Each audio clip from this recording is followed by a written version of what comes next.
Okay, I don't think I've made a video of this before. I've done it a few times. Here in my very crowded dirt floor garage, shed, shop, it's everything. With my very dirty 2008 Nissan Pathfinder, we're going to change the rear differential oil. You'll need, a ratchet, an M10 thing. I'll show you where you're putting that. You're going to need some 7590 synthetic differential gear oil. Look it up. You'll find it. No big deal.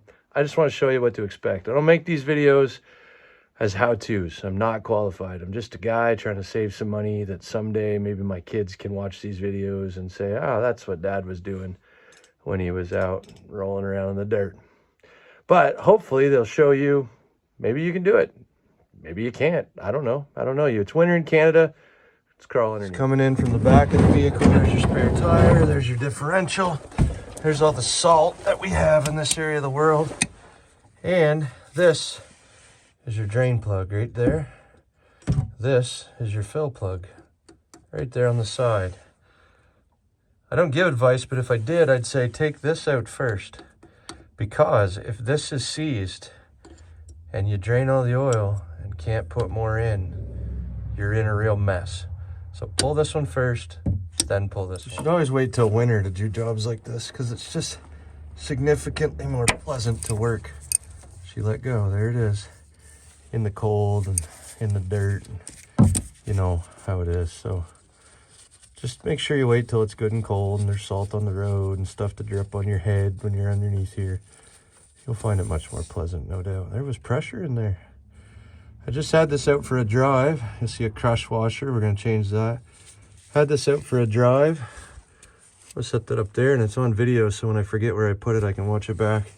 To kind of heat this up so that hopefully it would drain out a little bit easier, because it's winter and it's cold, and should be doing this when it's a little bit warmer outside. If I had more advice to give, it'd be make sure you get a real good push on your ratchet so when it lets go, you can punch your frame right there. I think you'll find it as pleasant as I did. Have a drain pan ready. Surely you can figure that out. Probably going to drop that plug in the pan because that's how it goes. These plugs have a magnet on the bottom one. There we go. It's hitting the pan. Good. We're just going to have a look. Oh, it doesn't look too bad. There's some stuff in there, though, that, you don't want to see necessarily. But the fluid's nice and clear. It hasn't been that long. I just got it in my head I was smelling something. That's why I'm doing it today.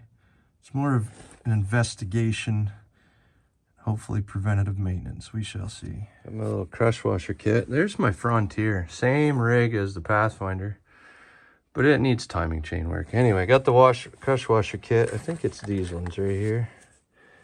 Yep. Take your old ones off. I don't know what you do with yours. I usually throw them in a toolbox because I have no idea why. I just want to see them floating around someday later. I'm sort of kidding. New crush washers.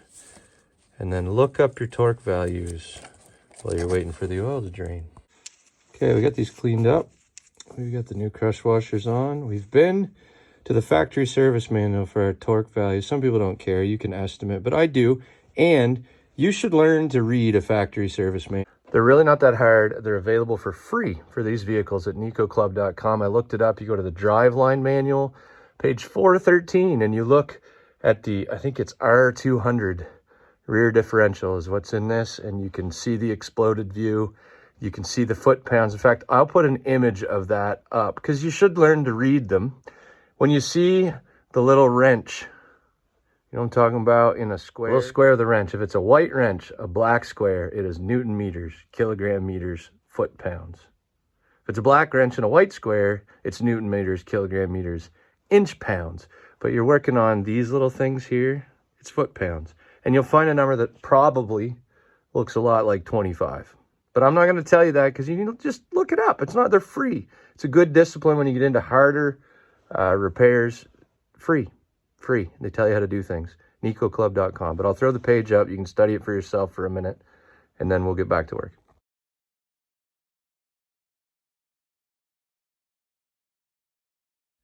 The next thing you want is a pump. Looks like this. You can buy them pretty cheap. It's got this thing on the end. And you put that in your fill, right there. I got about 3 liters of 75/90 right here. I'm gonna pump it in till it overflows and comes out of here. And I'll show you what I'm doing. Okay, you can get pumps that fit these tiny little bottles. I've never had one, so I always put mine into a bigger bottle. This is my 75/90 pumping jug. I just use the same one. And we're just gonna pump. There she goes, till it starts coming out of that hole. So have your drain bin ready, you know, and just pump and pump away.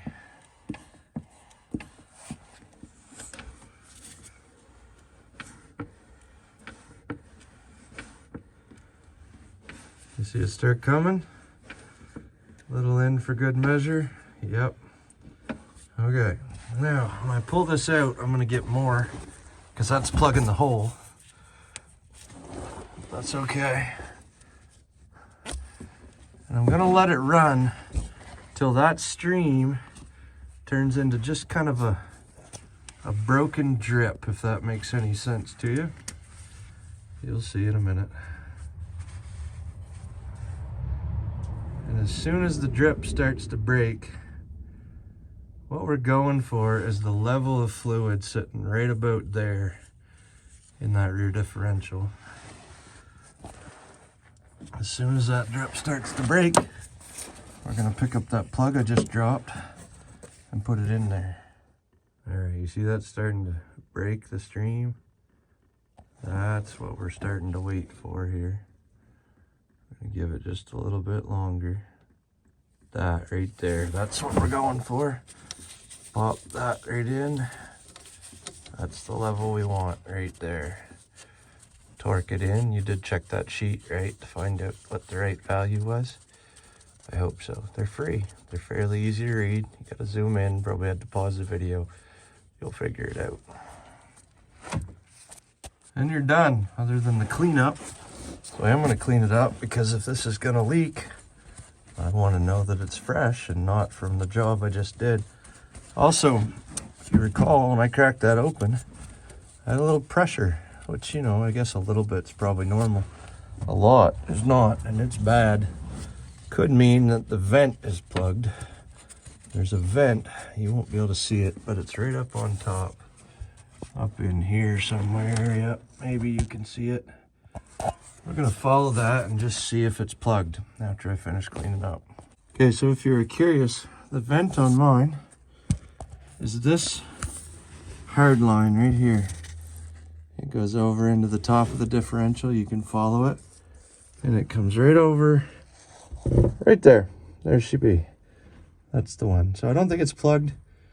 We're gonna have a look at it, you know, fiddle around, but if you're looking for yours, there you go. And when I thought I was smelling something, I was smelling ever so slightly burnt differential fluid smell on the driver's side of the vehicle, which makes sense because that vent is right up in this wheel well right in there. So, you know, now you know if you were wondering. There you have it. You could probably do it. I don't know. I don't know you. If you're thinking, why would you change that? Well, if you look up the service manual, that's free at nicoclub.com. In the maintenance section, it says every, I think, 96,000 kilometers, around 60,000 miles. Like after that, initially, it should be done. And then you check it every 24,000 miles, with 24,000 kilometers, which I'm in Canada. It's about 15-ish thousand miles, or 12 months. So it's been 12 months. I had a little, I wonder what that is. I wanted to see what was in there. That's why. Now you know. Give it a shot. I mean, what's the worst that could happen? You blow up your rear final drive. That'd be fine. You'll probably be okay. Happy Saturday.